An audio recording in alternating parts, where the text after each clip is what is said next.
Let's get informed. Let's settle now for the AM News. Our very first story. Vice President Dr. Mahamudu Bawumia says plans to provide free internet service to all senior high schools is nearly complete. The policy, now according to the Vice President, more than 700 senior high schools are enjoying free Wi-Fi, including 46 colleges of education and more than 200 district education offices. He was speaking at the launch of the University of Ghana's One Student, One Laptop policy.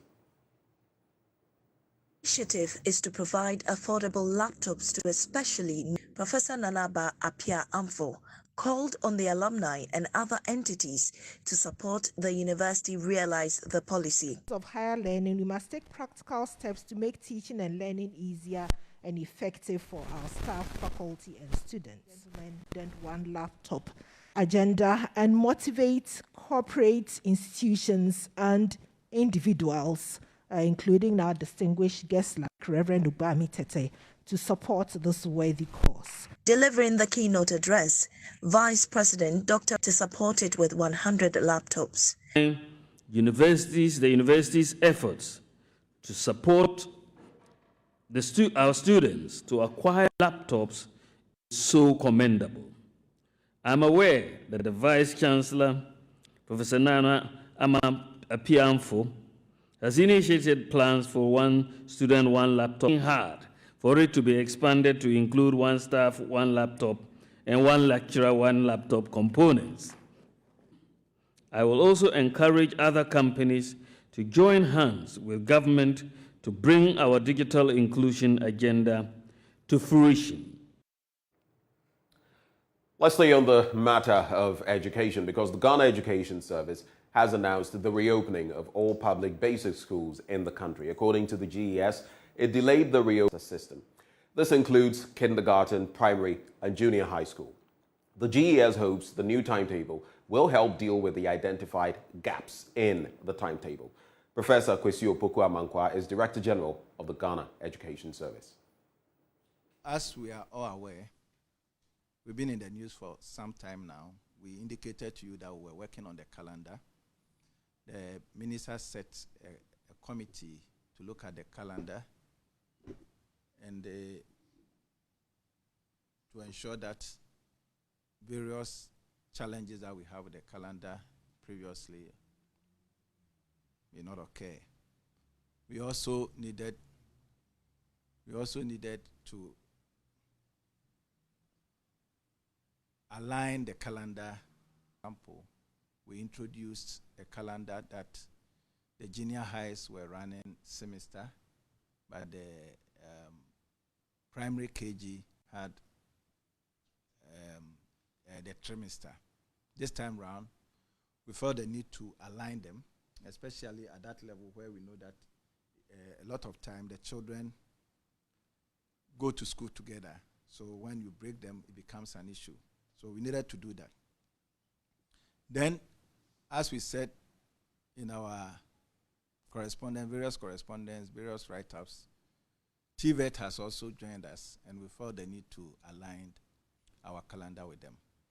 And let me indicate that even though I am announcing it, the TVET schools are equally going to use this calendar for their programs. So the committee worked, made the suggestions, we worked on it, and finally we've got it well done. We indicated also that we are working to come up with a calendar that goes beyond 2022. We are about finalizing that bit of it, but we can't keep calendar which is ready. We have called you here to announce it. And for the second cycle schools, we have SHS 3 and SHS 2 going to school on Monday, 7th February. School on 4th April 2022. But we have indicated that their time is tentative. Tentative in the sense that their BEC results, it's yet to be released by WAEC. from the timelines that WAEC has given to us, we hope that we will be able to work and get the students to go to school by 4th April. Perpetual Ofori Ampofo is asking members to leave their GRNMA fund to grow and not spend it on anything now. She says members who have their money already invested are better off than anyone who is going to start on an investment journey today. She's been speaking at the commissioning of the GRNMA Northern Region Guest House and Secretariat in Tamale. Region GRNAM Guest House and Secretariat in Tamale, Mrs. Ofori Ampofo told the members the fund is a contribution they are making towards their retirement under the Tier 3 pension to ensure their financial security at retirement. As your president, or if you are not a member of GRNMA, as your colleague, my candid advice to you, leave it to grow in the fund. Do not come for it, to go spend it or use it for something or anything. Because you need to note that today, if you have any money already in investment, you are far better off than someone who is going to start today, investing today. And indeed, financial standing. So what we all need to understand is that the GNPC fund is a contribution you are making towards your retirement. So why would you want to come for the money and go and use it for something else? Let the money grow. If you are in another, if you urgently need money and you are a member of GRNMA, simply apply for the GRNMA emergency loans and take up to the maximum amount, which is 10,000 Ghana cedis, at only 7% interest. 7% interest. It is Al-Hassan Isahaku, who represented the Northern Regional Minister, praised the nurses for their contribution towards national development. We recall and recount the very good contributions you are making, as she said, as a noble profession. This is really a profession of nobility. It is, and you see the various sacrifices that you have had to make daily, sometimes even volunteering, sometimes to use your money to feed patients and so on. Some of us are seen it. I think the least we can say is that even though you don't accept it, your reward can only be in heaven. On to our next story. And jobless husband goes about in Makola, one of Accra's busiest markets, with a set of twins strapped to her back while she sells sachet water in order to survive. 37-year-old Umma Abiba's story, which was first shared on social media this week, has drawn concerns over the plight of hawkers and other vulnerable people in the capital. JoyNews' Justice Baidu went to find her. The Makola market. One of those are open and closed every day, but everyone here has his or her own story. Mma Adiza is one of the many who were here. She has 5 children. These twins, 2 girls aged 2 years, Seiram and Sefako, are the youngest. I can't look on while my children die of hunger. I'm at war in this life. It's even better now. In the past, even what to wear was a problem. I sold all my clothes to buy food for my kids. I used to go around begging.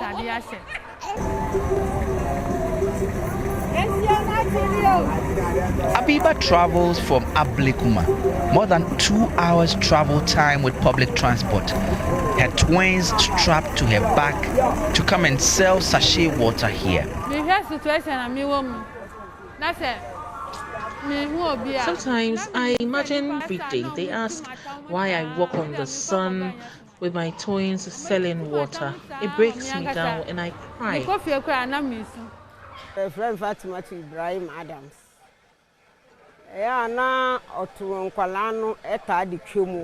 She used to come here, and when people want to sell water,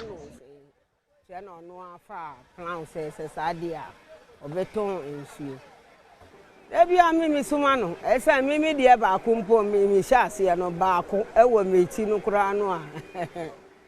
Today, I bet you know what I find, said yes. Bravery, because it is not even easy just carrying one child on your back.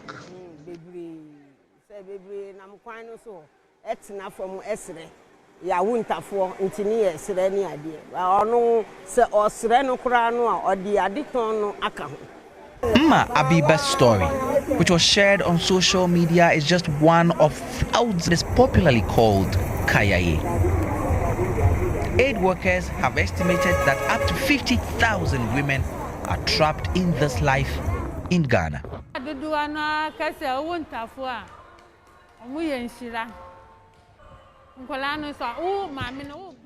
This, even if I have 10 cedis, I will use everything to buy food for them.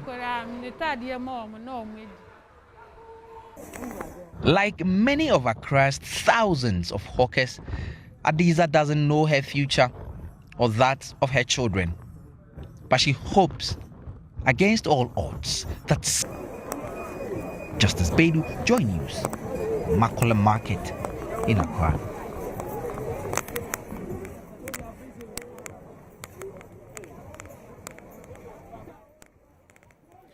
And that was the pathetic story of Emma Abiba that we just shared with you. This is how we draw the curtains on the AM News. Up as we talk about those matters germane to you. Stay.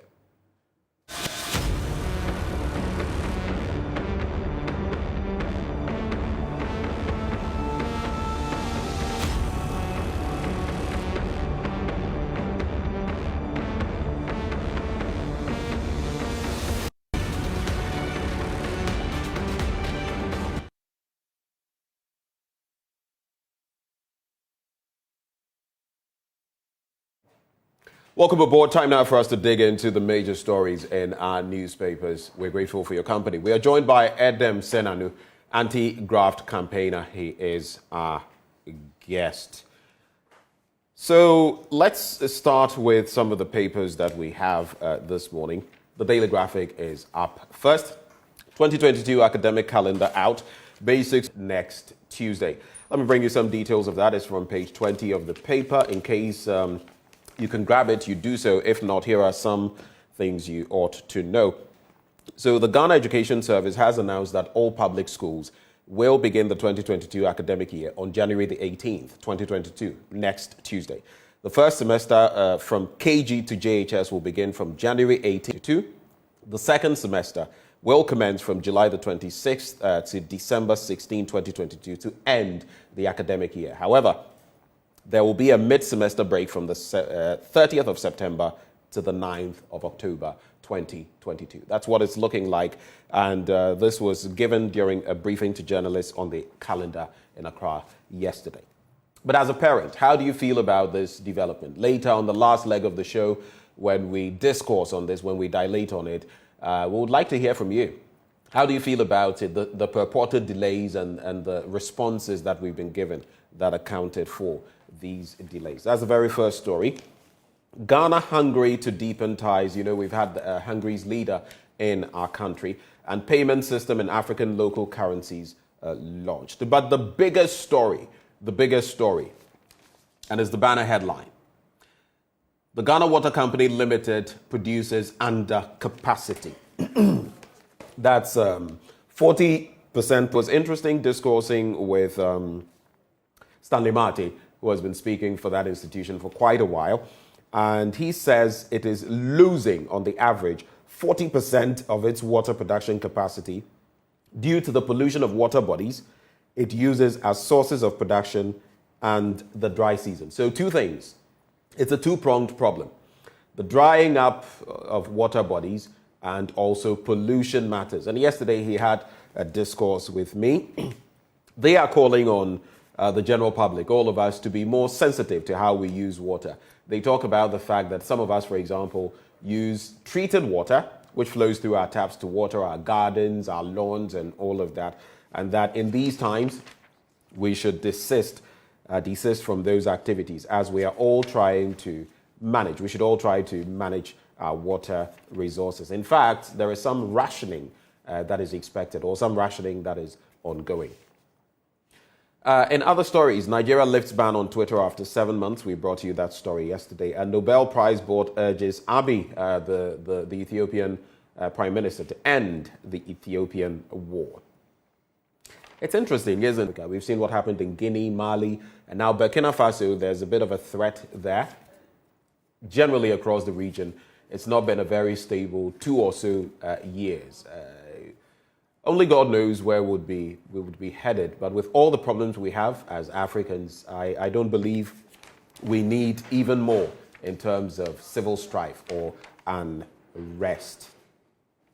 Let's check out some more stories from here, and then we shall proceed. Also on the international front, Boris Johnson faces calls to quit. Cabinet ministers have pledged their support for him as he faces calls to resign after attending a drinks party in a lockdown. But the PM cancelled a visit to Lancashire after a family member tested positive for the coronavirus. Will Boris Johnson survive? We've seen what has happened to recent prime ministers in the UK. Will he pull through? That's the big question.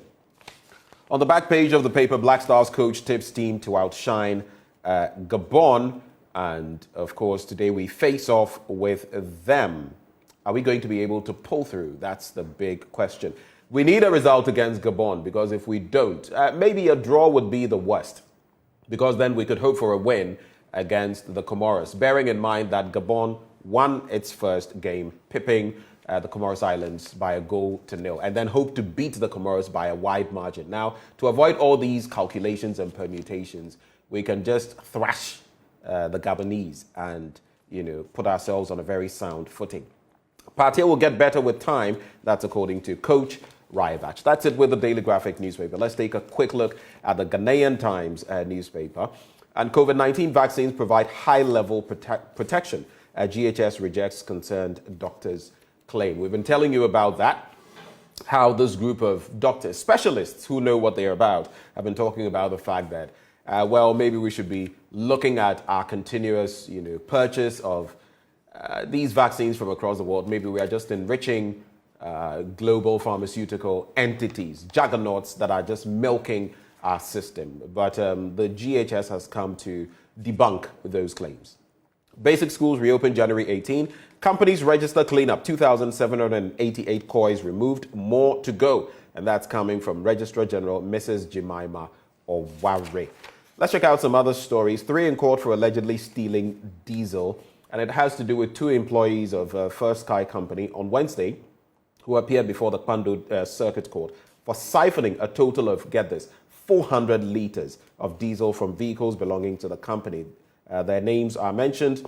The suspects, who are workers of the company, which is constructing a stretch of the Eastern Corridor Road between Peki Ajokoi and Have in the Volta region, pleaded not guilty to stealing. And think of cannabis. Well, arrests over cannabis plants at President's office, and South African police have uprooted several cannabis plants growing near President Cyril Ramaphosa's office in Pretoria. They belonged to a leader who calls himself King Hoyson, clung onto a large cannabis plant as police dragged him away. Just when you thought all stories about cannabis had reached their logical conclusions, we have such incidents. And yesterday was interesting because I was able to put it to Dr. Fred Bakwe, the District Director of Health in the Bono East region, or the Regional Director of Health, and again to Dr. Sapong Esiedu, when it comes to the use of cannabis and its supposed benefits against the coronavirus. But hey, don't take me for... I am not a scientist, I am not a medical doctor, but this is research that some institutions, the Oregon State University, has conducted. Not foolproof yet, so don't go trying cannabis. Which are antidotes for COVID-19? That's the big question. WHO cautions against concurrent outbreaks of COVID-19 and other diseases. And in other stories, we can look at, let me just move to this one. Contractors have no excuse to stop work on our roads. That's according to Mr. Kwabna Ochre Dakon Mensa. Now, that's the Western Regional Minister. Why is he saying this?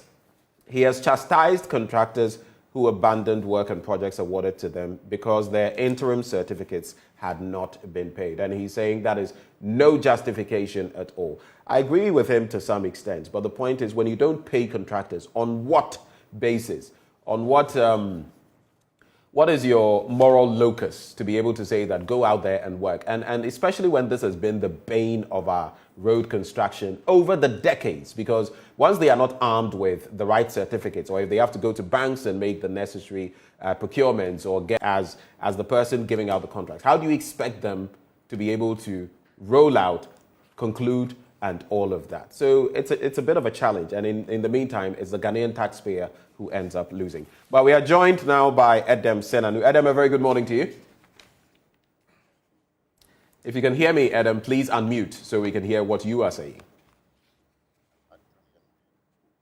Okay, so can you hear me, Edem? Yes, I can. Okay, I can hear you now with a little static, a little feedback in the background. I hope you're well. We seem to be losing you on and off. It could be with your microphone, the microphone on the gadget you're using. So we'll try to work on that and we'll reconnect with you. But Panthers rather devour. But we're hoping today that it will be in reverse and that will not only shine, will devour as well. The final newspaper now, and don't you worry. Is that Edem? Do I hear something from Edem Senanu? Okay, so Edem, we'll get in touch with you shortly. The final newspaper, GES announces reopening dates for schools. Water will not flow every day. The Ghana Water Company put out to us. I guess it's just left with a timetable. So water will not flow every day. And come to think of it, that is my situation where I live. Water doesn't flow every day. So when it flows, you harvest it, you ensure you have enough to take you for a few days. So if you miss out on the day when water flows, it means you're going to be in some kind of trouble. Adam, better now? Can you hear me? Yes, I can hear you. Great. There's still some feedback. Are you monitoring us on any gadget that is close by? Let me. Okay, Adam, we'll have to keep working on this, and we'll try to make the most of it when we illegal. That's the question. Let me quickly get into that on page 2. So it says, information reaching the finder indicates that members of University Teachers Association of Ghana, that is UTAG, and Colleges of Education Teachers Association of Ghana, that is CTAG, who failed to report to work may not be validated for salary payment in January. This follows a declaration by the National Labour Commission that the strike by the two teachers' unions is illegal. The NLC yesterday met with government officials and the national executive members of UTAG and CTAG to resolve. The finder is learning that state agencies may direct withholding of January salaries of UTAG and CTAG who fail to report to work, as warning to institutions to refrain from embarking on illegal strikes. Officials familiar with this development hinted that all validation officers will be notified so as not to fall out of the law or fall foul of the law and this directive. But that's interesting, the question that is being posed. So because they are striking, you say you are not going to pay them. And it's interesting because I also heard, and let me just clarify, I believe it's one of the director of public affairs at the NLC. I'm talking about El Ankra, also sharing his thoughts that, listen, if you think you can't stand, I'll be putting some of those questions to the UTAG and CTAG members as they join us for a conversation. Adam, better now? I believe so. Great. So now that you've joined us, I'd like to start very quickly from the entire development of, and that is if you want to delve into that, the entire development of the Ghana Airport Company Limited, the Christmas decorations and all of that. I know you followed what board chairman Paul Adomotri has been saying. How do you react to what he says about the sums involved, even 120,000 coming down to 70,000 because so many years now and all of that? It doesn't necessarily have to do with the fact that this came to lie on his desk, his table, and that he signed certain documents. Break it down for ordinary Ghanaians. Well, thank you very much. I think that regarding the sum involved and the sponsorship, the two issues you raised, first the sponsorship and then the reduction in the sum. The public financial management law requires that any monies that come in, whether by sponsorship or partnership, become part of the public pool of resource money. So it's not free money. And to that extent, there would still be the requirement that you followed value for money principles. You got a minimum of 3 invoices or quotes, and use those number of quotes to then arrive at a conclusion. So one will want to look at the paperwork and see, was there a request for proposals in general? How many people? Was it open, or was it limited or restricted down to 3 or 2? What were the criteria that was used? In this process, which would have been the procurement unit engaging in this, the board chair has no locus. In fact, the highest ranking officer who could have had some locus would have been the managing director. So it's totally awkward and out of place to have the board chair's name on the bills or invoices. To that extent, we still don't have clarity. I don't think the board or the MD should have instructed the public relations unit or the procurement unit to come out in the public space with the documentation of the process or explaining it so that we have clarity and our concerns are dealt with. Now, the second issue... Are you suggesting, before you get to the second issue, are you suggesting that as a board chairperson, the person has no, not locus, but no right to interfere in any way when it comes to these procurements of articles, when it comes to Christmas and all of that? Over the years, Paul Adomotri has been pointing to the fact that others have done similar things. Is that as a board chair, he should not be sniffing anything close to such procurements? Is that what you're saying? Absolutely. Absolutely. That's good corporate governance. And it's for good reason. Adam, if you could go back and start again and speak up. We're losing your voice again. Okay, can you hear me now? Can you hear me? I can hear you now better. Okay. So I'm saying that absolutely, with regard to good corporate governance, right, the board chair has absolutely no role to play because you don't want a conflict of interest situation. You don't want a situation where, because of his position, which is a public position of trust, his influence as a board chair begins to improvise services or goods. Right. So he has absolutely no rule for good reason, because you don't want the final decision to be based on someone who has a connection with the board or a member of the board or otherwise. So he's totally excluded from the processes. It's only with the strategic issues. If it were the company needs to go and raise funds or do something, that the board comes in, etc. So this is totally... So by what you're saying, Paul Adomotri fundamentally is in breach. Okay. Absolutely. You are about to make a second point, so I'll leave you to go ahead now and make that point. The second point has to do with the scope of work. It is good and commendable to say that the funds that have been utilized for this over the years has been reduced. However, to make an informed comparison, we need to know the scope of work. In 2016, did they buy 10 Christmas trees? For what cost? And for example, if you bought 10 Christmas trees for 20,000 Ghana cedis, and then in 2021, you bought 2 Christmas trees, you will find that the 10 Christmas trees at 20,000 is certainly higher in terms of the final cost than the 2 Christmas trees for 15,000. But the unit cost has gone considerably higher. So until they provide the details regarding what exactly has transpired between 2016 and 2021, the argument that we have spent less is neither here nor there. It would be like comparing apples and oranges, and I get you, but the picture Paul Adomotri has created 2 terminals, so he is suggesting more for less money. Do you get it? So it is interesting that you bring that up, because it is also relevant in finding out whether indeed we got more for less. Absolutely. Right. It's not about the terminals. It's about the units. How many Christmas trees? What were the specifications of those Christmas trees? Adam, again, the sound factor is... High. Yes, better. Yeah, so I was saying that absolutely it's not about the number of terminals. It's about the units of product or the goods that were provided. Do we have many more goods for less or much less goods for much more? It's about process and policy. Right. And until we get someone, and ideally, he should have relinquished this to some other group in the entity to speak to. It's not good enough for the board chair to be using his own media platforms to deal with this. This is corporate governance. The way we approach it is different, and the board chair ought not to be involved in trying to make an argument about it. Okay. Let's get the details of the procurement process that was followed. Let's be able to tell for ourselves that there were 15 people originally, they screened down to 2, and ideally they should screen down to 3.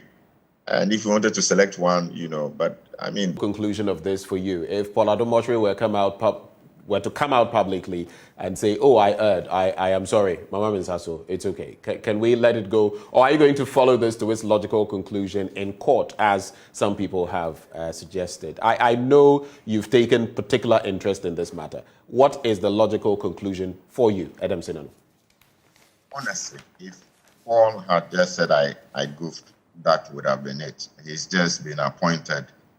He needs probably some coaching on good corporate governance and, on those processes, especially to the extent that we don't... So basically it was a lack of knowledge on his part. And now you have the minority saying they're going to do an investigation, which is a good thing. People who have been appointed board chairs will now make sure that they learn the ropes before they begin to act. Okay. All right. Let's move into the Daily Guide newspaper. I'll start from the entertainment end of things. It says, I don't use juju. Fancy Gadam reacts. He's been interacting with my colleague KMJ in recent times, and he says he doesn't use juju on his fans. People are saying, hey, your fan base in the Northern Belt, it's awesome, amazing. And he says he doesn't use juju because that's what some people have suggested. Emirates resumes passenger flights to Ghana and others. You know about the recent situation. But the main story I want to run by you, and bonks 2 daughters, impregnates stepdaughter. I'll read out the details for you. And a 35-year-old man identified only as Isaka, who allegedly had sexual intercourse with his own daughters, is in hot waters. Details on page 6 as well. As if that were not enough, he had also allegedly impregnated his 17-year-old stepdaughter. The beastly act allegedly occurred at Nsaba in the Kwewu West municipality of the Eastern region. Abna Joyce, 30, mother of the victims, confirmed the incident on Ago FM at Nkoko, saying the husband normally took advantage of the children in her absence. She then appealed to the authorities to take the necessary action against the husband, but did not say whether she had filed any complaint with the police. It gets more interesting. Chief of Nsaba, Nanaose Chumberima, also spoke on the same network and expressed shock over the incident, saying that it was the first of its kind since he became chief. What do you make of this development? And I know in the course of your legal work, you've come across a number of these. What does the law say about people who engage in incest and all these acts, taking advantage of minors, even as a parent? Well, I can see you assume that I'm a lawyer, but I'm not. Oh, I know you are not technically, but you delve into... He needs help. You can't be normal to go raping, impregnating your own daughter's half-daughter with your wife still around and be okay. He definitely needs help. There's a real problem. And whilst the law will take its course, I think that hopefully we have the support services to try and find out what is happening in his mind. Obviously, a mental health challenge. Anyway, so with situations like this, it gets pretty troublesome. Not just because if there's, how do you call it? If they have an issue or anything, the consequences that could have on the children and all of that. But it leaves a very bad taste in the mouth of society and a father who would give out his children now. So hopefully now that the authorities have got wind of it, the right action will be taken and we can rid ourselves of, if it is proven, because the law is all about evidence and proof, then we can rid ourselves of, I don't want to call him a monster, but at least someone who maybe should not be. It must have been going on for a long time. The trauma of the children.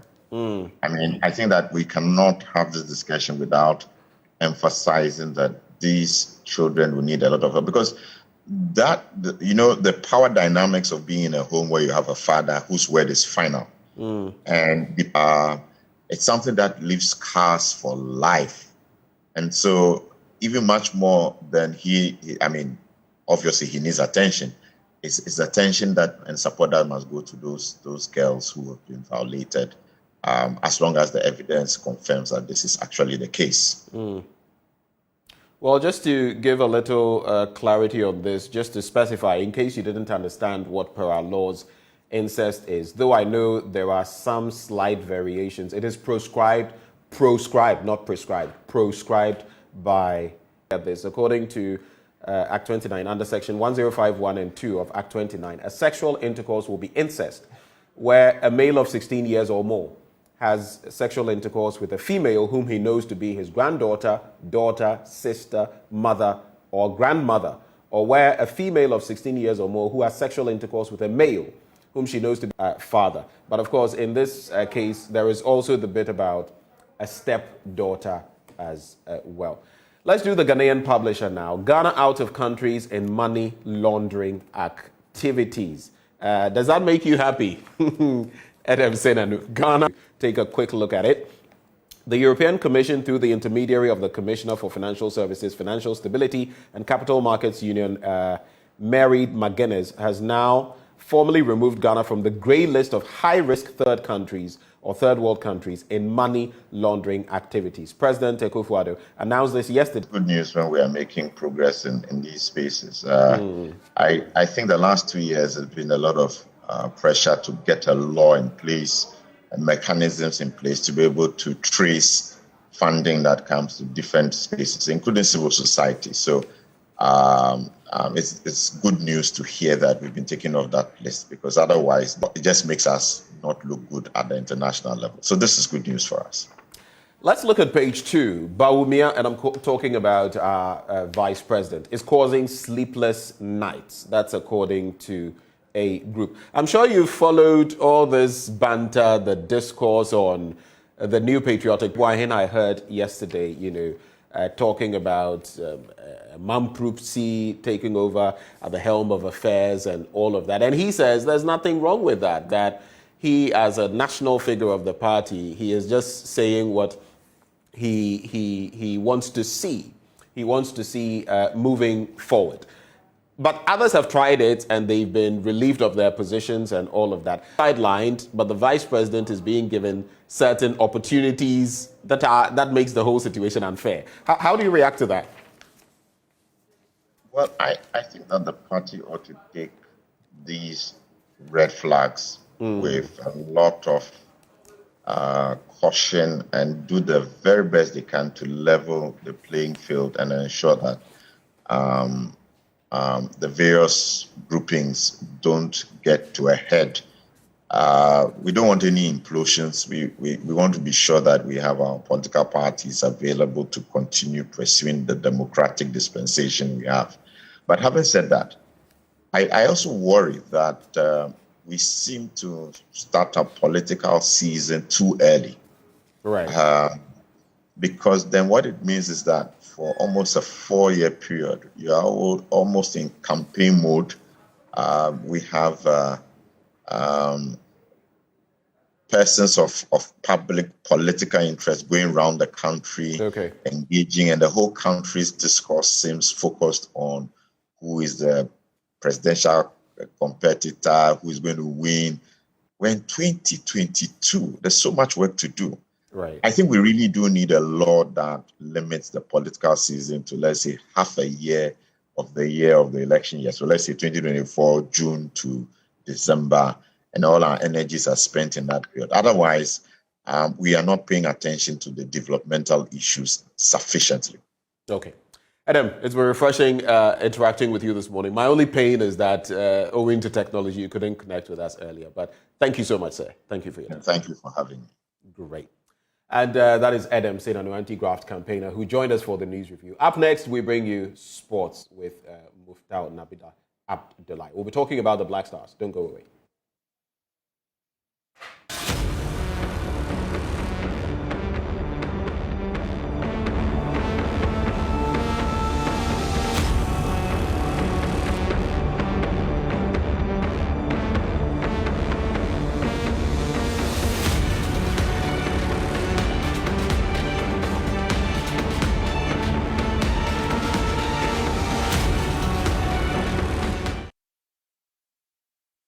It is the day the Ghana Black Stars have been told they cannot afford to have a bad day because Gabon must fall.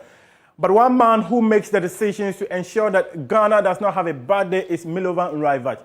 And Joy Sports can authoritatively report that one of the star players in Ghana's opening game against Morocco, Joseph Pencil, has been dropped from the lineup as we have laid our fingers on the 11 players he has selected to face Gabon later today. Also, there's a message from Richmond Boakye-Iyadom, one of the strikers of the team. He says that the team must be willing to accept criticism if they want to perform in this tournament, while Milovan Rajvac says that he is ready to ensure Ghana succeeds in this campaign. Good morning, everyone. I am Muftau Nabila Abdullahi. This is AM Sports. Let's start with Milovan Rajvac, who has been speaking to the media, insisting that he has got a team that is capable of making amends for their first Gabon in their second game later today. Normalno da kad imate 3 boda da ste psihički rasterećeni, ali normalno da I mi želimo da osvojimo prva 3 boda.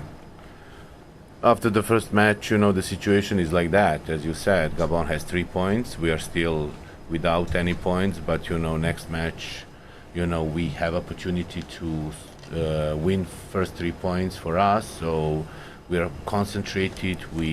Our state of mind is excellent. We have faith in our abilities. So we are preparing well, and the boys are raring to go and ready to deliver. We are doing everything in our power to make this happen.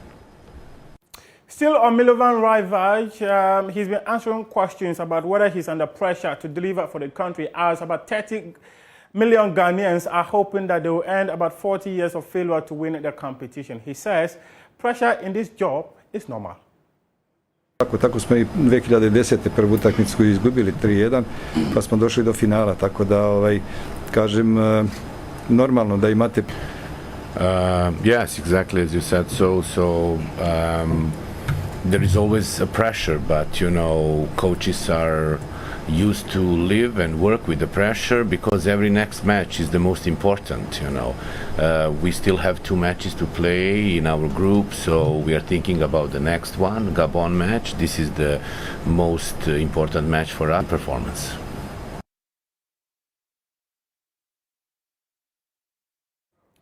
Now let's hear from striker Richmond Boakye-Iyadom. He has been tasked to replace Asamoah, the country's all-time goal scorer, the country's all-time appearance maker in the Black Stars colours. But he says reaching the level of Asamoah requires a couple of injuries when I came back from China, and it slowed me down a little bit. But I believe to get to the level or half of what Asamoah did, you need consistency in the national team, as he had, and there has to be a belief. You have to believe in the national team. Everybody who's improved on something, it needs time. And when you give us the time and you focus on 3-4 strikers and you keep them and you begin to work on them, I think what he did, at least we may not be able to get to where he did, but we may be able to do half of it. All that I ask from everybody who support the national team should always have to achieve what others did. It's not everybody who read a comment on the media that can take it. For me, if I read something, I can take it, but there are some players, their spirit is different. When they find something, they go down and it kills them. So for me, to be compared with such a player like Asamoah is an honor, but I'm to give the belief and the support, and we will work to achieve something for the nation.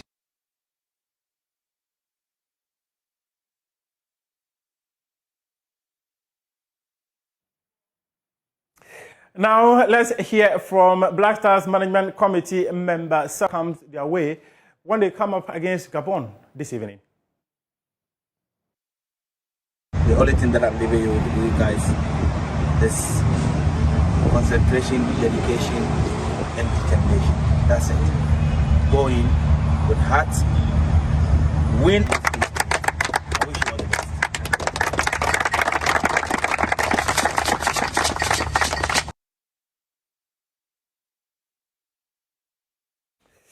It was an outing. Many said the players were not committed. Defender of the Black Stars has charged the team to make sure that they do not have the room for a bad day. According to him, where the players are currently positioned, they have been there before and they fought hard to represent the country. And now he's demanding that every single player walks onto the... Some might not know me, some know me. You see us all standing here, Richard Kingston, Sami Kufo, Ibrahim Tanko, Maxwell Konedu. We used to stand there where you are standing now. We used to play in the, to support you on your colleagues. We are like you. I was just telling Randy that we can't play anymore. What we do is slow motion, okay, or PlayStation. I'm just from the stadium. I watch Cameroon play. Guys, tomorrow is a do or die. That doesn't exist. It's do or do. Please put that in your heads. Let the people talk. I remember your speech in the dressing room. Tomorrow is the D-Day. You see, you must show hunger. Hunger to win.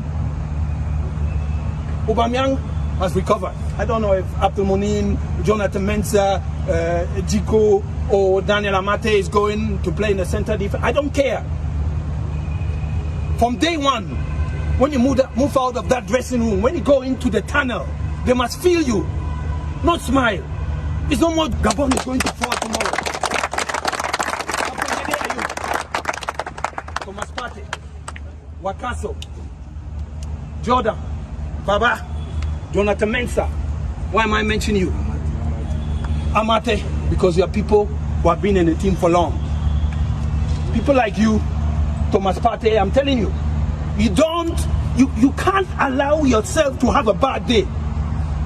Same like you people. You can't. Every speech I make, every video I make, which some of you like, I speak about the same thing.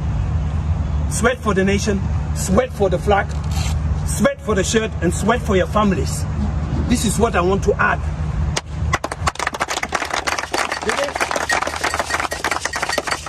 It's in your hand. And I know what you are made of. Thomas, I tell you guys, African Cups, that's where you make your name. In African Cups, that's where we become timeless. There were greater players than me. They are here. When I say remember, I played with this man's father. I was his roommate. I adored him. When somebody kicked him, the next guy was coming, I kicked him. So guys, I'm not going to talk more, coach. I just want you to focus that we are Ghana and we are the Black Stars of Ghana. Thank you. Speech there from Anthony Bafo, a former defender of the Black Stars.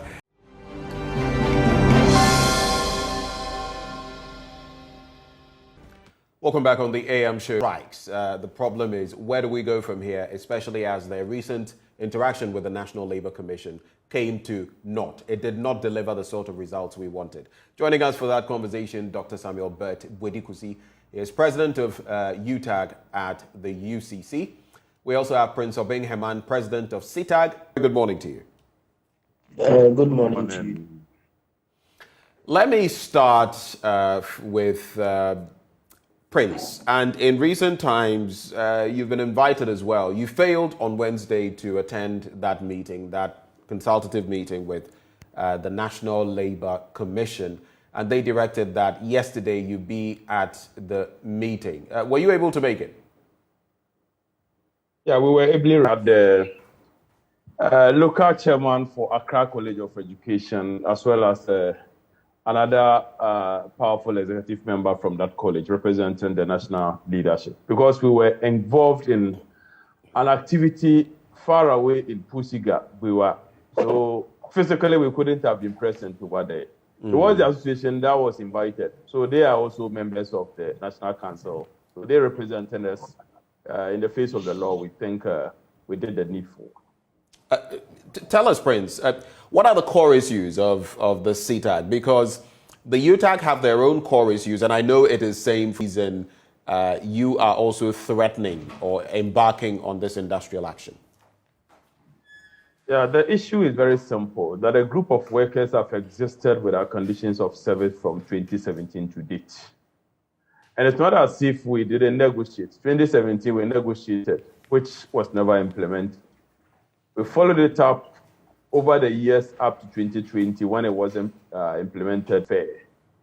After months of discussions and negotiations, government appealed that because of COVID and other, economic implications, there was no way it could pay from 2017 to date.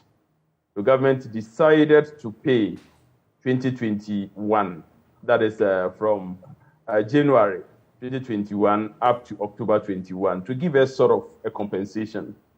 And for the sake of national love and the fact that we all have one Ghana, we are all waiting for the global effect of COVID, we agreed to that.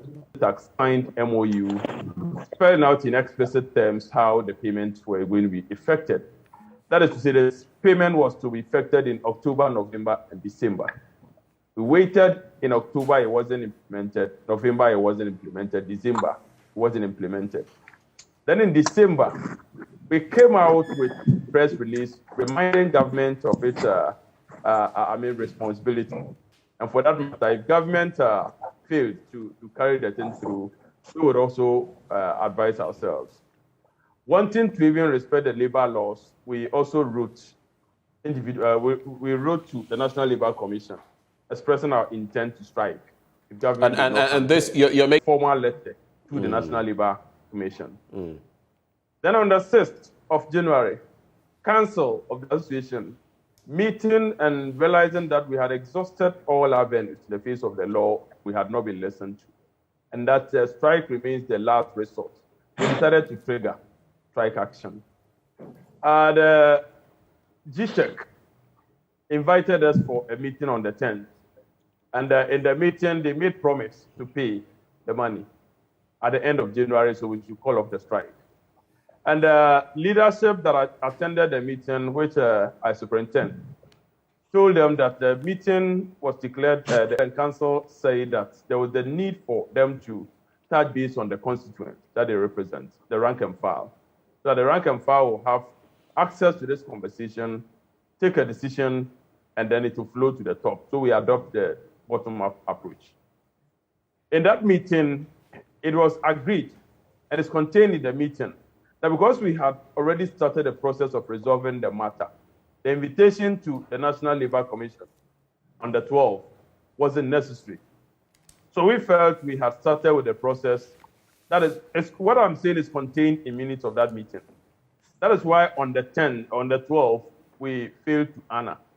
But when the commission physically, we were not present in Accra or the southern part of Ghana. All of us were in the program in the northern part of Ghana. We made quick arrangements to get a befitting representation for CTAG. So that's where we are. The commission has said we should call it off. And we are also saying that, well, we are also in discussion with our legal team. We'll touch base with the says in the face of the law, in the face of what our lawyers tell us, in the face of what the feeling and expectations of our people are. We'll make a collective decision from there. All right. So that is those are the colleges of education. That's the president of CTAG, the colleges of education, and what they've been saying, why they have actually embarked on this entire enterprise. Great.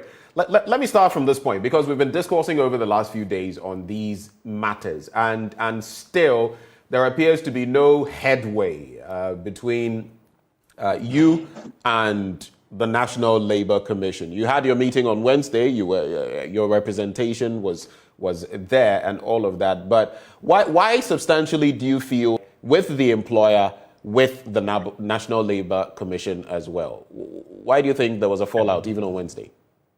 Yeah, thank you very much. Just a quick one. Yesterday, our meeting was held yesterday in the afternoon, and we were represented by 6 of our colleagues. Oh, so does that mean on Wednesday, the 2:30 meeting, you had no representation? You were not part of that enterprise? No, yes. So, so far as yesterday's meeting was concerned, of course, I'm sure the news is out that the National Labour Commission is of the view that strike is illegal. Yes, we respect that view. And at the meeting, we were, however, of the view that, well, that was not it. But that is the ruling of the National Labour Commission. When you say agree, why do you disagree? Because they are pointing out to you that you can't be at the negotiating table while you are still embarking on an industrial action. That is not the process to follow. How do you respond to that? No, that is fine. That is why we have said that we do not want to, disrespect or disregard the ruling of the NLC. And of course, so, just to leave it that, yes, we respect the view of the commission and we respect the view of the commission. Look, ordinarily, I would leave it there, but I don't, for good reason. You are saying you disagree. You are saying that you will just take it because you want to, play ball with the National Labour Commission. But I'm asking you, why do you disagree? Are they right or not? That's the question. Are they right? Do you agree? We want to maintain that. We perfectly agree. When I say agree, okay. I think that it goes without saying that, yes, we agree with the view of the National Labour Commission. And I think that answers it. We agree with the view of the National Labour Commission. Yes, even though in the proceedings we took a different view, but the ruling has come and we respect that. So we are taking steps to inform our. I am just on my way back. Other colleagues are traveling this morning. And so we want to touch base with our members, inform them of the ruling of the National Labour Commission. And then we will move it. We will take it from there. You'll take it from there. So you are currently negotiating with your employer via or through the conduit of the National Labour Commission. Why are you still on strike? I wouldn't say that. As of course, the commissioners took the view that yes, that we should go back and have the substance of the matter discussed. And so, as I said, we are taking steps. This meeting was just yesterday, and so we are taking steps to touch base with our members, able to do that. Then we can only take it from there.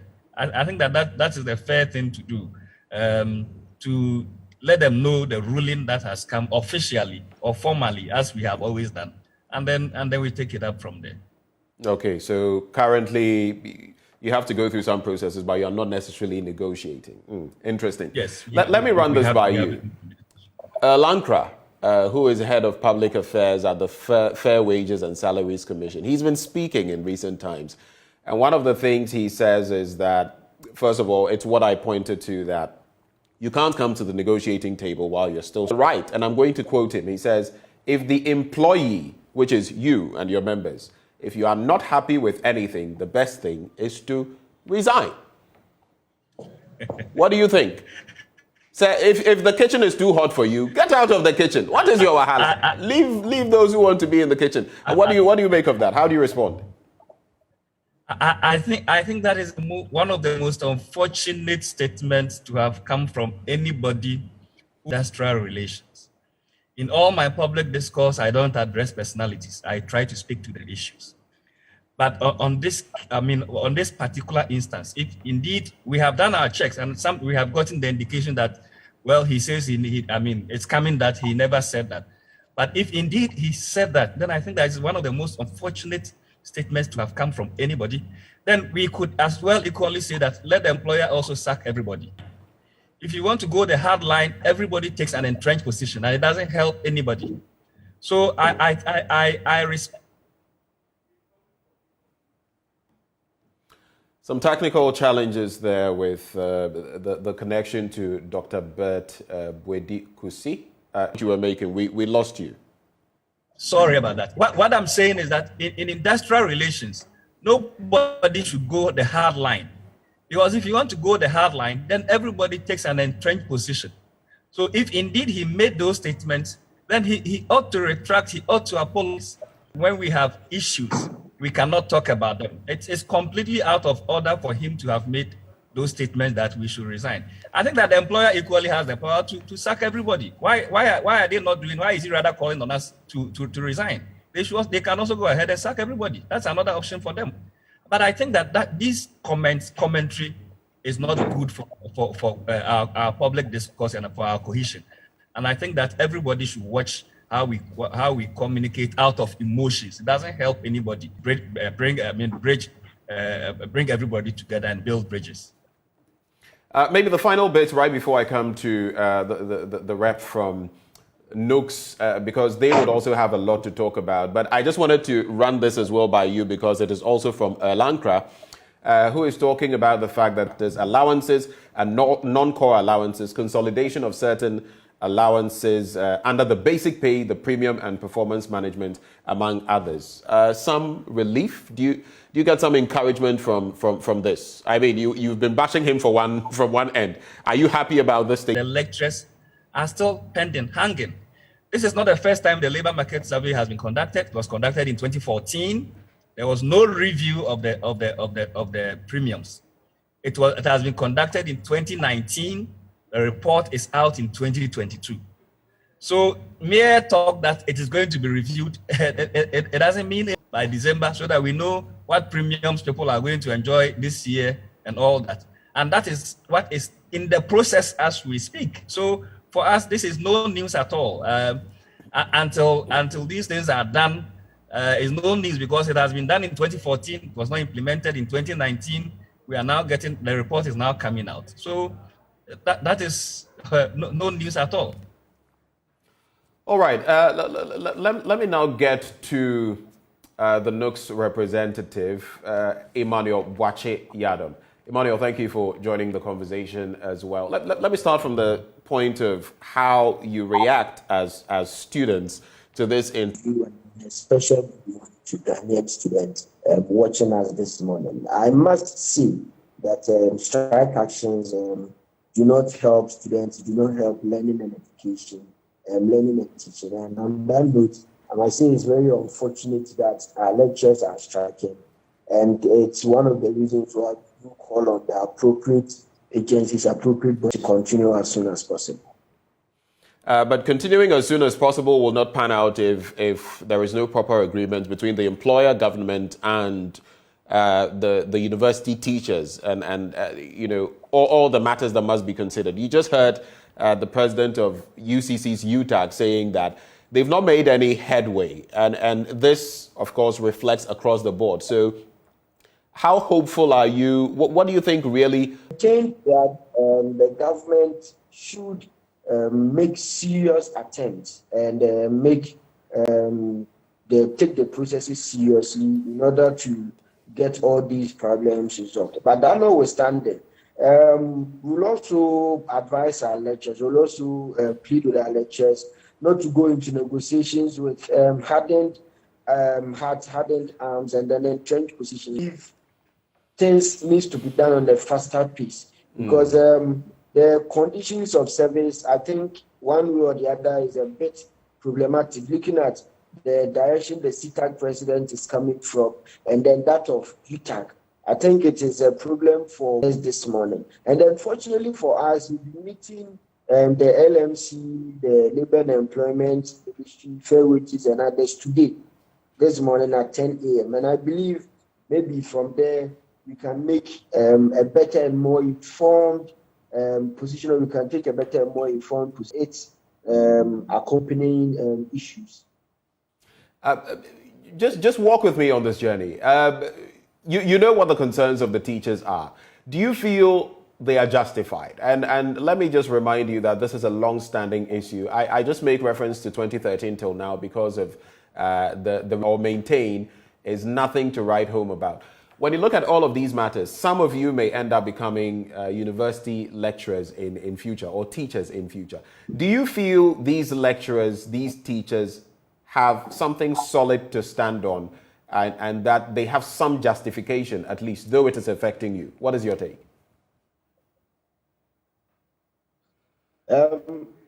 Well, if you followed our conversation, you followed our discourse and then our position, 6 months ago, we felt the decision to strike was in a haste. Last year, at best. And that they should go back to the negotiations table and iron things out where the appropriate context. When it came up again this year, if you followed, we've said that government and then the agencies relevant to solving these issues should make sure they do it on a very faster rate, because Ghanaian students can't always be at the suffering end. Now, we at the end of the day, we making this position, we will also not help or will also mar the entire process. Now, I was happy when the UTAC president made certain comments with regards to what the LMC CEO or Chief Executive Director said. Now, there's been sort of hot air being blown by certain UTAC members, and I must say it's really uncalled for. Because if you could fight your like what? Like what? Oh, blanket statement. I'm saying like what exactly that Professor Jampo said. What exactly? Okay, like the students they thought are playing politics or they are playing on their intelligence because they are politicians now. If you are to attack people's personalities, at the end of the day, I believe that will not help in solving these issues, but rather in making sure you attack the substance, just as the retired president in UCC said. At least there's a sort of what the person in office has become, and it is not about your role in the individual's life. I hope you get me on this. Yeah, so it is rather unfortunate if people keep on attacking personalities rather than attacking the substance or the purpose of the strike. Right. Let me come to you, Ofosu Asamoah. So looking at the way things are going, where would you pin the problem? Because it's not just you, but you must also consider the fact that the government or the employer has certain limitations. Government is limited on financial points. There are so many constraints on the back of COVID and all of that. What do you think are the core problems that need to be addressed? And I'm not just talking about resolving these matters now. I'm talking about the medium to long-term proper resolution of some of these challenges you face. Done to ensure that we don't keep vacillating, going back and forth. Today we solve the problem a bit, tomorrow we come back. Today we are back at the problem. What do we do?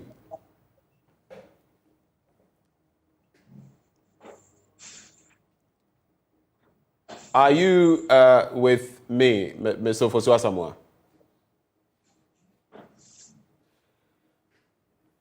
It appears we may have to get back to Mr. Ofosu Asamoah on that. Let me come to you, Dr. Bert Kusi Bwedi, on that specific point. Bwedi Kusi, my apologies. So the bit is, how do we address some of these issues for the medium to long term, simply put, because we keep going back and forth, and these do not help the students. They do not help you as university lecturers, because as you've said time without number, as Professor Jam, and that would put pressure on you. How do we address these issues for the long term? Yeah, thank you very much, my brother, for the question. I think that a number of things ought to be done. One is what you have said. The employer needs to take a very holistic look at the pay policy. Critical. The other thing is commitment and transparency. It appears that when the heat is on, and if I say when the heat is on, when there is a strike action, everybody is running around to solve a problem. As soon as the strike is off, everybody relax, and that in itself creates a problem. And then you see there is also a bit about time, the time factor. You can talk about conditions of service today, the automatic review. Unions will have to agitate and write letters, sometimes no replies and all that. So we ought to be a bit more responsive as a nation to the plight or the concerns of workers in the country. Other than that, if we're going to take this firefighting approach all the time, then these things are not going to end. And it's not in the interest of anybody to be striking. I mean, those of us who are thinking is that, oh, it doesn't even affect the lecture, but it is not true. And we are all, as you rightly quoted, we are only postponing our own, the job that we are cut out to do.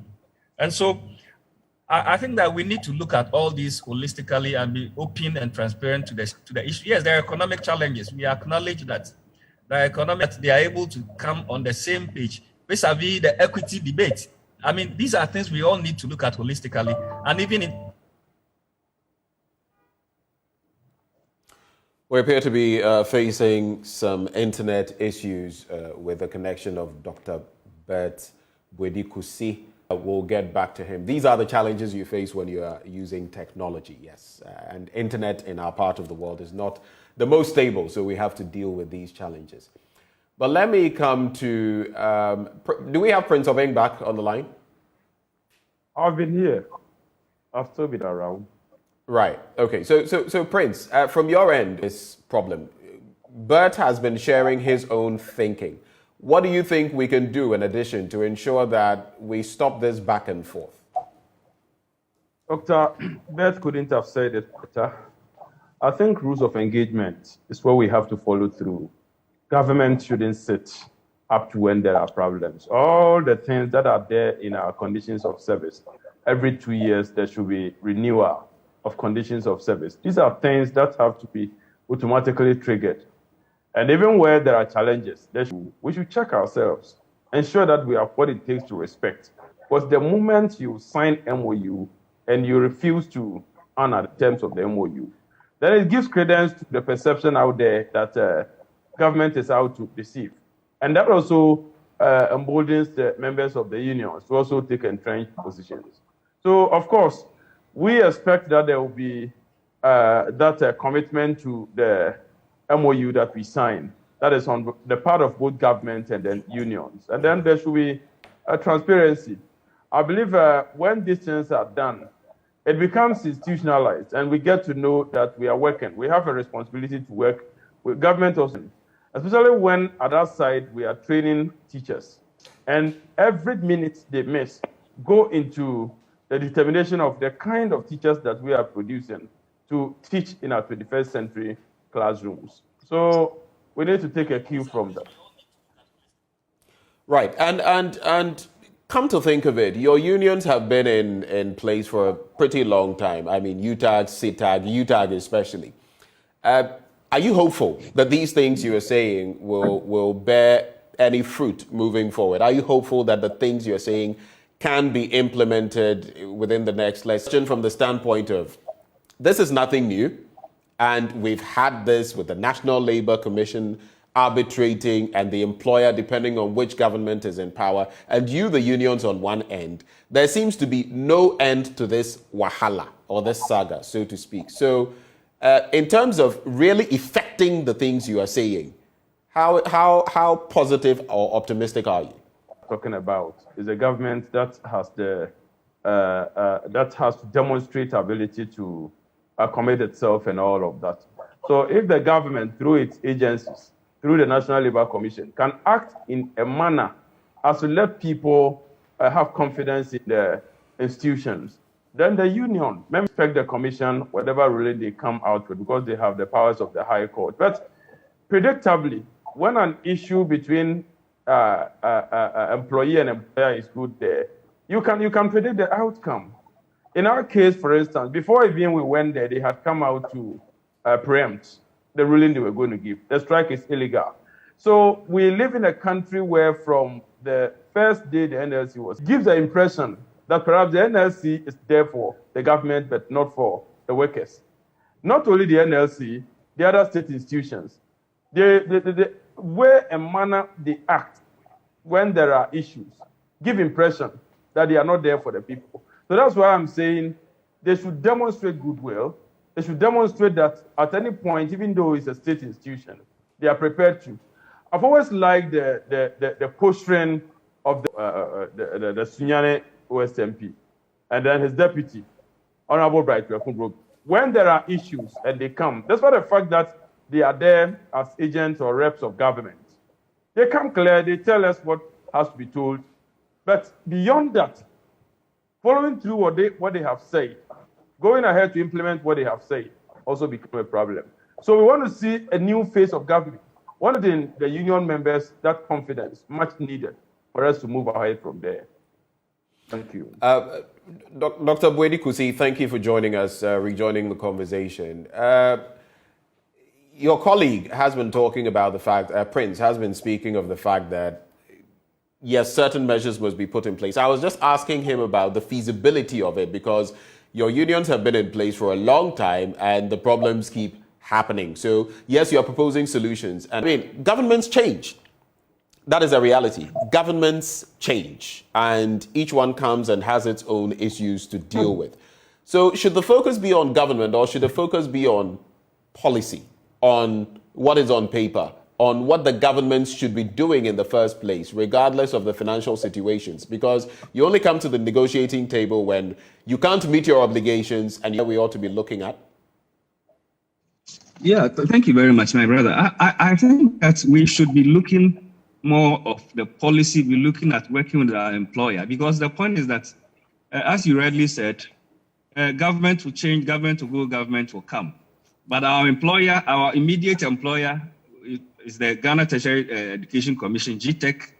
From there, then we go to more or less deal with our university councils. And it is only when you need to negotiate on issues that you are going to deal with Fair Wages and Salaries Commissions and the other agents of government. So I think that the focus should be on what ought to be done, put on paper, agreed to, and then timelines agreed, stuck to.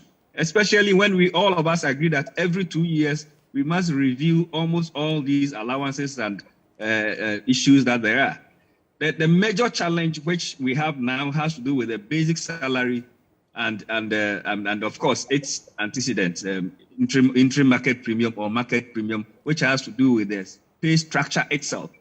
And I think that, as I indicated earlier, if we take a holistic view or review of that whole pay policy, the issues dealing with the issues of allowances and others is less problematic in terms of reviewing them every 2 years and all that. So for me, from where I sit, I think that we are better off dealing with the structure itself and then concentrating on what ought to be done on paper, timelines agreed to and stuck with. Other than that, then we'll be doing this back and forth and it's not going to help anybody. Doc, just hold for me. I wanted to address this to the NUC's representative, the president. Let me just check whether he's still on. Do we have the NUC's representative on? Yeah, Right. So how do you feel all of this, before we arrive at some conclusion to all that we've been discussing, how do you feel this is going to affect, how do you feel this is going to affect teaching and learning outcomes for you, the students? Because it's said that when two elephants fight, it is the grass that suffers. Two elephants are indeed fighting, and you are the grass in this context. How is this going to affect teaching and learning outcomes for you, and what is your anticipation, your hope moving forward? Yeah, I think our representative from CITAG made something clear earlier in his earlier remarks. He made mention of the fact that if those conditions are not being met, although they will be in class, they are teaching 21st century students, but at the end of the day, due to the working conditions, the heart and mind to teach may not be as it used to be. We know our lecturers may come to school to teach us or may come to lecture rooms to do the needful, but at the end of the day, whilst their minds, their hearts, and everything has been pushed away due to certain unfavorable conditions, I think that is where the Ghanaian students will suffer the most, because instead of getting the help from the lecturer or from the teacher, you may not get everything that the lecturer is supposed to put out. We end up having half-baked graduates instead of having a well-prepared or a full-baked graduate who can help and make certain waves in the country or make something better in the country. Now, with the things that I've been able to pick up right now, and then some that are there that are yet to even think of embarking on this strike. Now, the rules of engagement, I believe government should make sure they do respect it, they do go by it, and then they do make sure every agreement that they make with these teachers unions that they do meet, they do honor them such that we don't be seen or be witnessing such strike actions beginning semesters or in the middle of academic semesters, because it do affect us very badly. And we will also call on our lecturers, the teacher unions, to also try to, at a point, do go into negotiations with open arms, but not with entrenched positions as for us, we need if A is not granted, we are not accepting any other thing again. And I believe when we do this, there can be peace and harmony in the negotiation processes as at when it continues. And then there's one important point that I've also made, that government or state institutions should MOUs and MOAs are being signed between them and then other parties. And I believe these things will help have an improved conditions. Emmanuel, thank you for your submission. Dr. Bert and Prince, I'll give you less than a minute each for your summary comments to wrap the conversation. I'll start with you, Prince. Yes, thank you very much for this final opportunity. We are telling our members that they have been phenomenal in the struggle up to date. We are telling them that the decision to make a determination rests on them. So come Monday when we meet the council. What I want to say is that the employer and all other parties concerned should not hide behind technicalities. They should expeditiously resolve the concerns of the lecturers so that we can get back to work. For our colleague lecturers, in the coming week, we are going to engage everybody. And we are hoping for the best. But more importantly, let nobody hide behind technicalities. We should make sure we resolve the matters within the shortest possible time. Thank you very much. Thank you too, Doc. Thank you for always making the time to join us, and to the rest of you, Prince and Emmanuel as well. But we have more coming your way. We're also going to be talking about ASEP, the oil blocks, the GNPC, the finance ministry, and that entire situation of getting a loan out there to the GNPC. Also note that when we get to talking about basic schools and their reopening, we'd love to hear from you as parents. The timetable is out now, or the schedule for reopening is out now. How...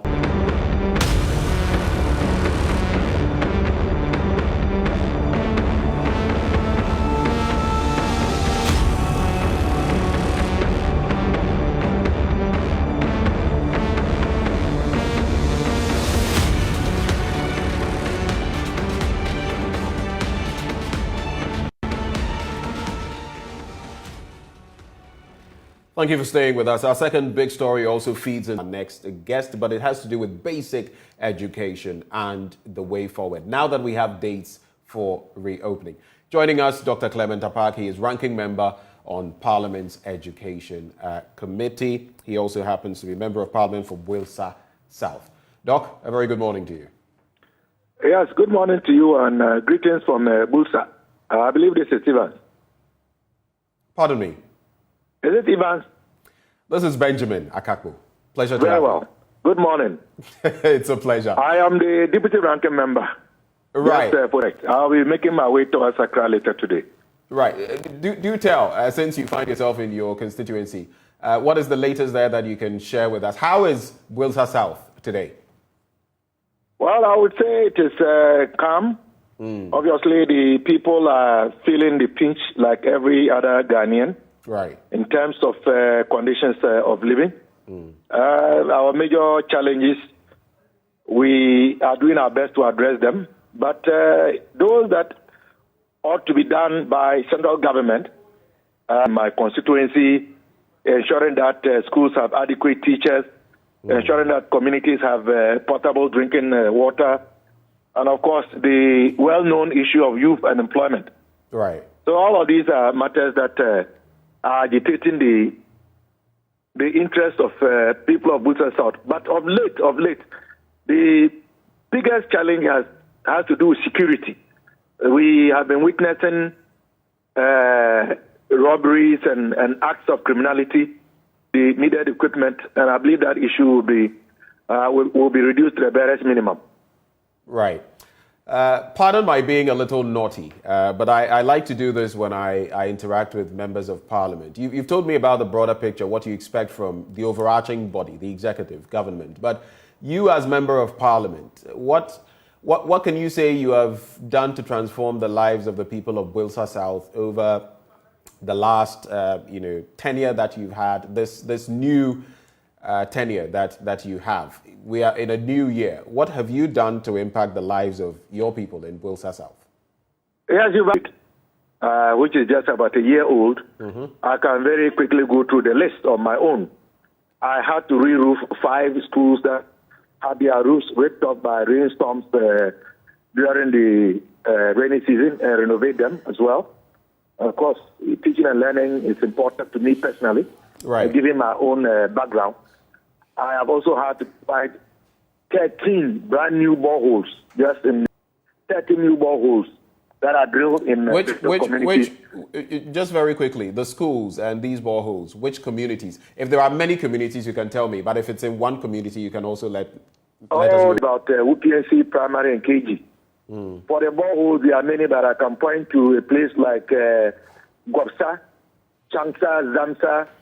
We can speak about Dominga Farensa, but I can't list all of them because that would take most of the time. That's part of the communities that support students who write the BEC by buying and giving them mathematical sets, which I did for those who wrote last year. Okay. For the basic educational sector, I made available to them 10,000 Ghana cedis to buy radio sets with pen drives loaded with educational material. Every single borehole that I'm told is broken down in my constituency because water is life. There are many other interventions that I have done on the personal level, but I don't think those are fit for public consumption. Okay, so thank you. Drilling the boreholes, some were based on my common fund, some were also based on my own personal resources. 10 were based on my own personal resources. 4 were based on my personal resources.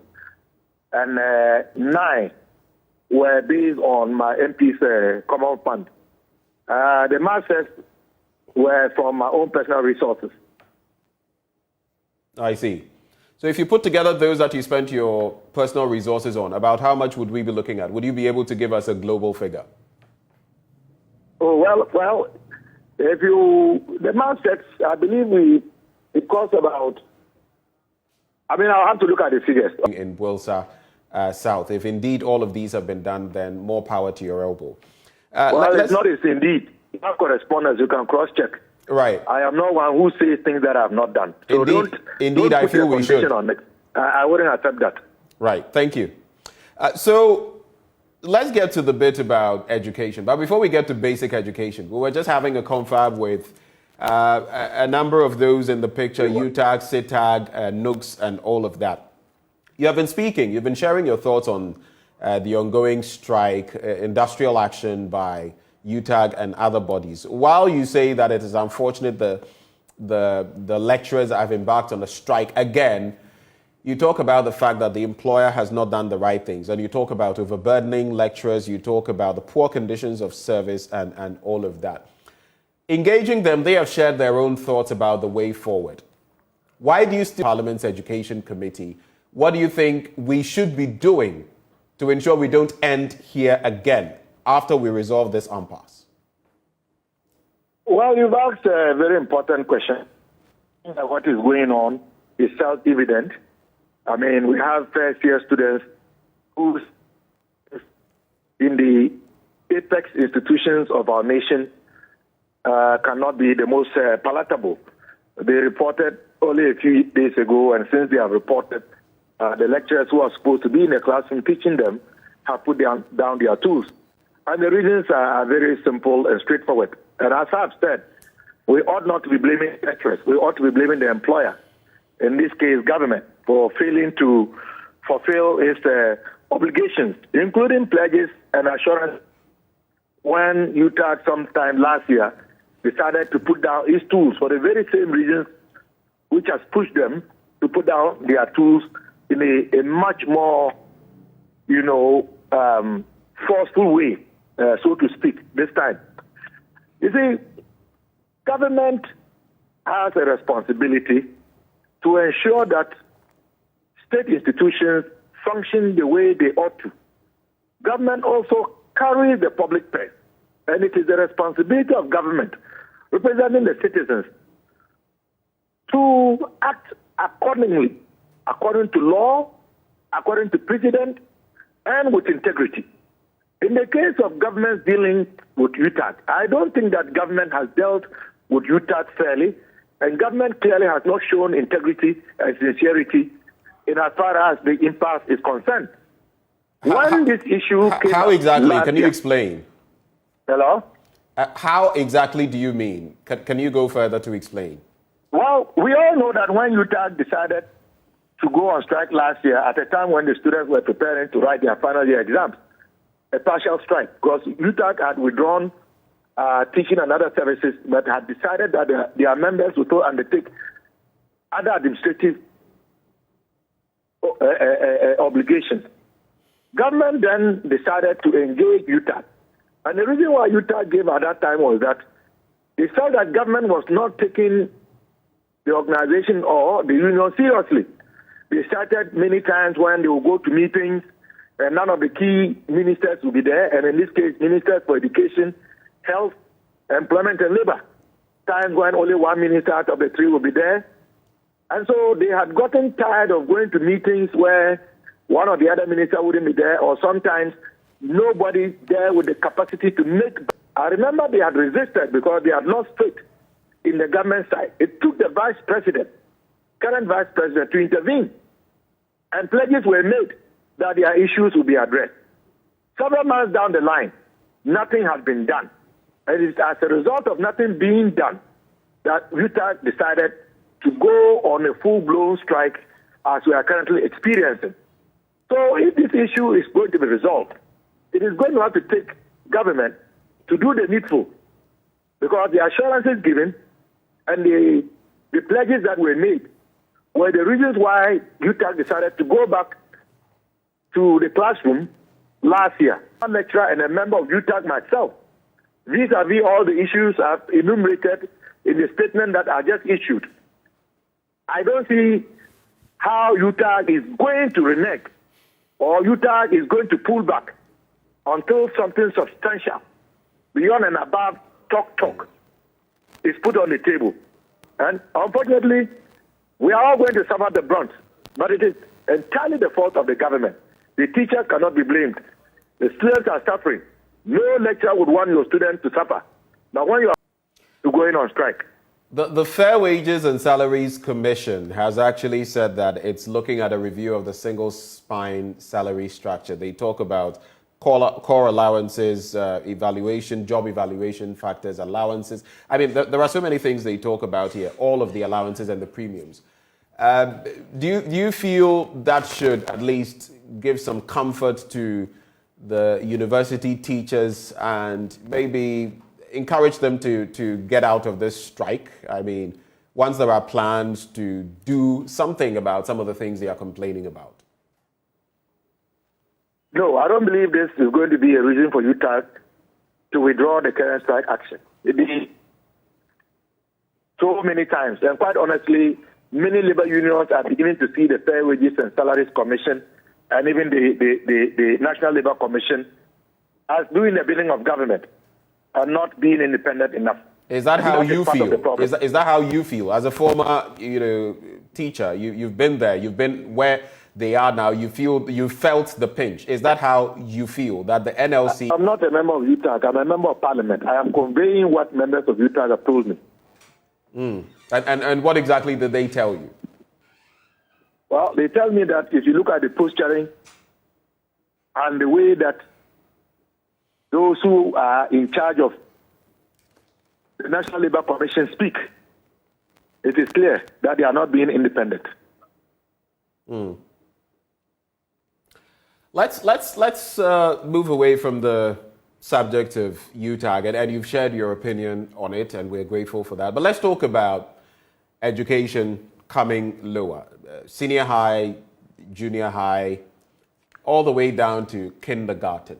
You have a bit of a peeve with the fact that private institutions are back in school and public institutions are now finding their feet. In fact, initially we spoke about the fact that while some institutions were supposed to have opened on certain dates, schools or institutions were in no shape to host students and all of that. Why is it a problem if private institutions are back and public institutions are not? Honestly, you should be calling the Minister for Education or somebody who speaks for government to respond to this. My statement was to draw attention to the fact that those who were supposed to ensure that we knew the dates for which public basic schools were going to be reopened should have made us aware ahead of time. And that it wasn't proper for private basic schools to have reopened. And yet we were still waiting to hear when public basic schools will reopen. And the question was why. I went on to chronicle a number of other serious challenges bedeviling the private educational sector. I noted, and it has been confirmed by Africa Education Watch, that in only 2021, 44,000 of the about 285,000 teachers in the basic school system walked away from the classroom. I made references to the fact that the capitation grant, which is the money that the state makes available to heads of basic schools to buy chalk and to make mini or minor works and renovations in the schools, 4 tranches have not been paid. I made allusions to the fact that as we still speak, public basic schools do not still have access to the worrying government. So you should be calling the government side to come and respond to these issues that I have raised. And Dr. Apak, it is not that we have not tried. We shall keep doing that. And as and when we have a representative from government to speak to the matters, we just might have them join you for this conversation. For those of you watching us, let me also let you know that we're going to activate the phone lines, especially if you're a parent or a guardian, to find out how this entire cocktail of delays and now dates being put out, how for certain when we would go back to school and all of that, when we'll take a break, when we would, So we'll put that number up in a bit so that you can also join the conversation and share with us what your thoughts are. But Dr. Apak, so to bring some finality to this conversation, what do you think, apart from the numbers that you mentioned, those who have fallen off the radar when it comes to teaching, what do you think accounts for these frequent delays that we seem to be seeing? Lost Dr. Clement Apak. You can call this number if you're a parent, if you're interested. I mean, you don't have to be a parent or guardian, but if you're interested in our education, especially basic and secondary education, and how things are going, you can share your thoughts with us by calling that number 0302 211 691 extension 2. I repeat, 0302 211 691 extension 2. Call us and education service stating the reopening dates for schools, and it talks about the fact that for second cycle schools, they are going to be reopening on Monday, the 7th of February 2022. That is SHS 3 and SHS 2. 7th of February, Monday 2022. For SHS 1, for the lower level, the basic schools, we are looking at JHS 1 to 3, Primary 1 to 6, and KG 1 to 2, all of them on the 18th of January 2022, which is next Tuesday. And it also mentions how the full calendar for the 2022 academic year for social media handles. What do you make of it? What do you make of it? You can share with us. Anderson from Senyabreku joins us, first caller. Good morning, Anderson. Hello, Anderson. Hello, good morning. Good morning. Thank you so much for calling. What are your thoughts? Thank you too. Go ahead, Anderson. Oh, unfortunate, very unfortunate. 0302 211 691 extension 2. 0302 211 691 extension 2. We have Baba from Winneba. Baba, good morning. My take is with the We're listening, Baba. Please go ahead. Yes. Please, this case came home. They came home on the 18th of December, went back on the 4th of January. And they are coming back for parents. I don't understand. I don't know what is going on. So when you say it's too much for parents, it's putting a lot of pressure on you. A lot of pressure on us. Thank you, Baba. Thank you so much for sharing your thoughts with us. We also have all the way from Wa, Richard. Richard, good morning. Good morning. Please speak up for us. What are your quick thoughts? What do you think about this entire development? Yes, it's high time our how can children sit at home for 3 good months? The whole one. Richard, we seem to be losing you. Could you speak up a bit?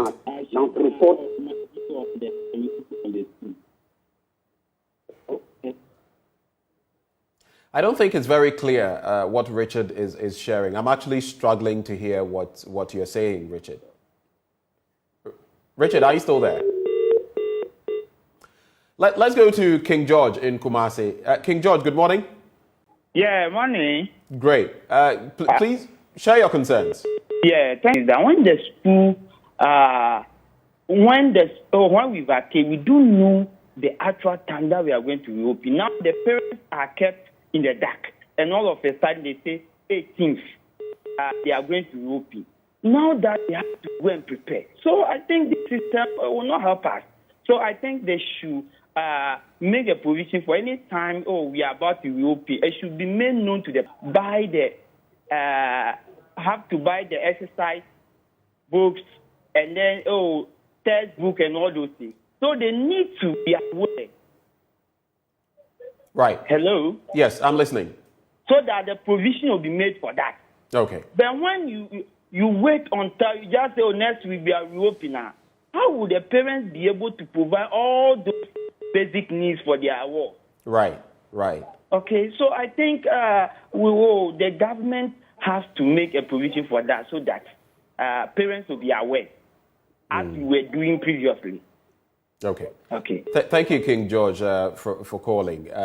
So tight timelines you speak of. Let me broaden the conversation a bit before we pick our next caller. So you can also call us because being on strike as well, or what your thoughts are on that. You can share that as well with us, even as we talk about secondary and basic education. We have Mohammed from the Bono region. Mohammed, where exactly in the Bono region are you? I'm Kasim Mohammed Asiba. I'm from Bono region. All right. My problem is... Mohammed, I'm losing your voice. Yeah, I said hello. Mohammed, I don't know what it is, but you'd have to speak up. Hello. The sound. Mohammed, can you hear me? Yes, I can hear you. Okay, go ahead, but just speak up. I don't know whether it's the volume on your phone or something, but it's pretty low. Hello.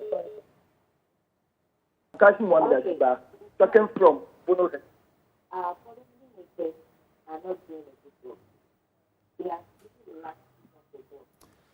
Well, right. We're struggling to get Mohammed on the line. It's unfortunate. Look, all of you who have not been able to connect, do try to reconnect with us and let's see whether the connection would be better. Sometimes these are just technical challenges. I remember Anderson couldn't speak to us and Mohammed as well. So do call that number rolling on your screens and let us get interactive. It's all on the back of education and the conversation. There's also the bit about the timelines now, the timetable when it comes to students returning to school from KG to the SHS level. Coming Tuesday for those from KG all the way to JHS, and then when it comes to SHS 3 and 2, we'd be looking at Monday the 7th of February, and then SHS 1, Monday the 4th of April. What is your take on that? Our next caller is from Kumasi. Akos, good morning. Good morning, sir.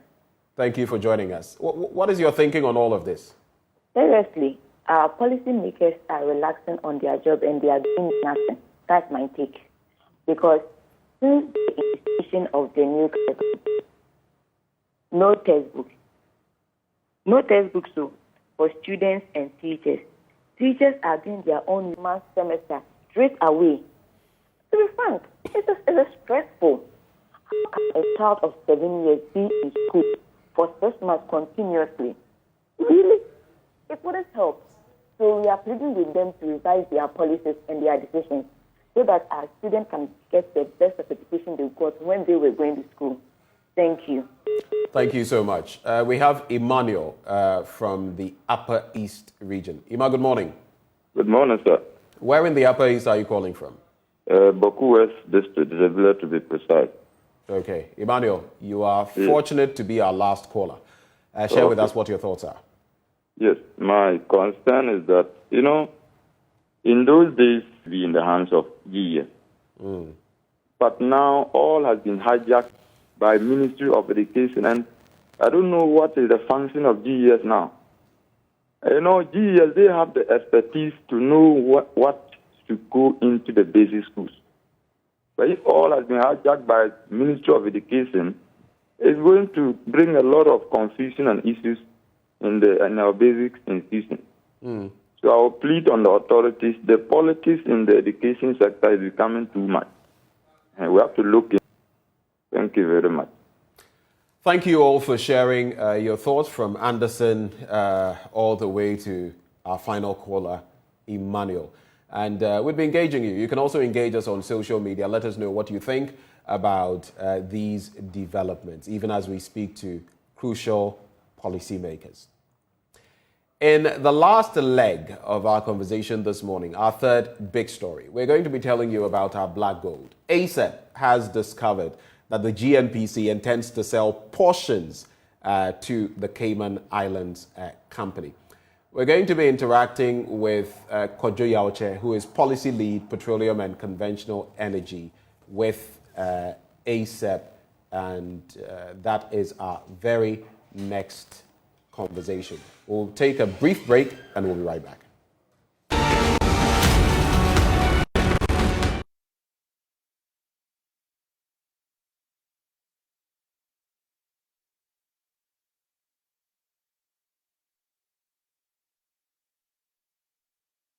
So here we are on the last leg of our conversation, and it's all about our money. Why is it that the GNPC wants to get this intent of it? Why has the Africa Center for Energy Policy had to intervene? We interact with Kojo Yauche, who is Policy Lead, Petroleum and Conventional Energy. Mr. Yauche, a very good morning to you. To intervene in this entire matter. Give us the details of what exactly the GNPC is trying to do and why you feel it falls foul of the law. If you will recall, somewhere October 2021, GNPC of interest in the Jubilee and 10 fields, which is something that we support because those two fields are producing fields and they provide an opportunity for immediate cash flow. Now, there is a bit of background to how they got that. Those Occidentals' interest in the two fields. So for Cosmos to facilitate regulatory clearance and all of those things, they agreed that they were going to cede part of what they have acquired from Occidental to GNPC. So the total is $750 million So if GNPC is going to take additional 7% each in both fields, then they are going to have to raise $200 million to be able to finance that. In the announcements that GNPC made to the public on their acquisition of the additional interest, they failed to provide clarity on how they intend to finance that acquisition. Around the same time, the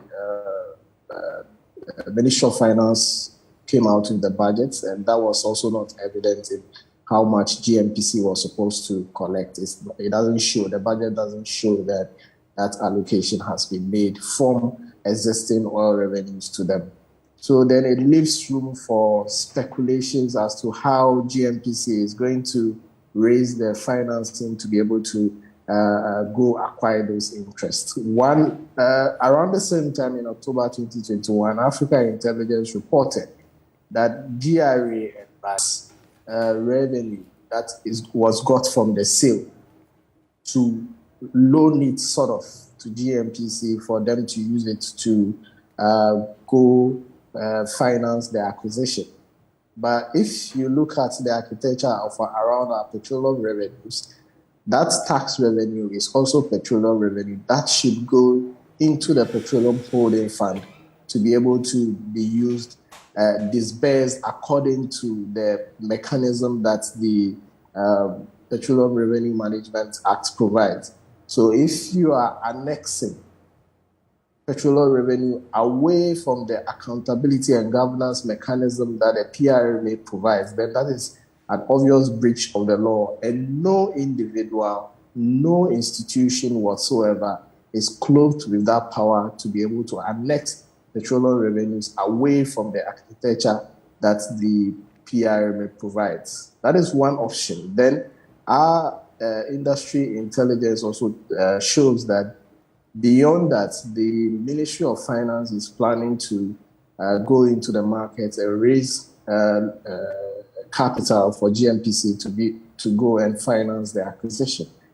If you consider the current economic context that we are in, and also the fact that our debt to GDP keeps worsening, somewhere hovering around 80%, that will not be a fiscally prudent option to take.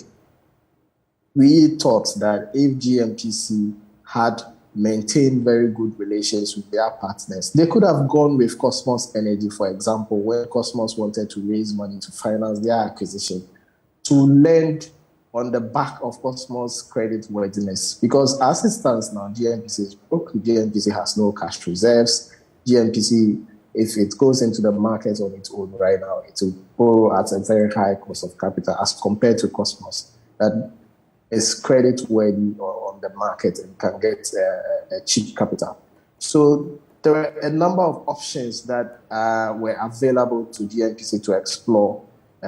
So the approach the first approach I talked about that leads to a breach of the PRMA should never be considered, should never be contemplated. Then the second approach, where you are going to increase more debt, that is also not healthy for the state. So we are asking for GNPC to explore more innovative ways of raising the financing to do that immediate cash flow for the country. Now, beyond the financing issues is also the big issue of GNPC registering a subsidiary in a tax haven. Okay, but Mr. Yaute, right before you get into that second issue of the registration of a subsidiary and the Cayman Islands and all of that, let's come briefly back to what you're saying. So fundamentally, you support the acquisition. 7%, you feel that is going to do us good. After all, it inures to our benefit as a nation. It's how they're going about it in terms of the acquisition and the money involved, looking at the worthiness or otherwise. Do you feel it is on the back of poor management of the entity that has led it to its current financial situation where it cannot do some of these things but has to fall on petroleum revenue that actually they shouldn't be falling on? It's a mixture of factors. In the early days of our commercial oil production, GNPC had a strong balance sheet, had cash reserves, some years, $200 million. Just about $200 million. Right. So along the way, you notice that GNPC started giving out loans, even to the Ministry of Finance, to other states, pre-financing state projects for other agencies in the sector, and those monies never get paid back. And then that, in the end, the cash reserves have been, the objective that the organization, the operation set for itself, and how managers along the way, the various managers try to fit the objective of the corporation into the overall national objective. Because national oil companies, they are not only there to, especially in our developing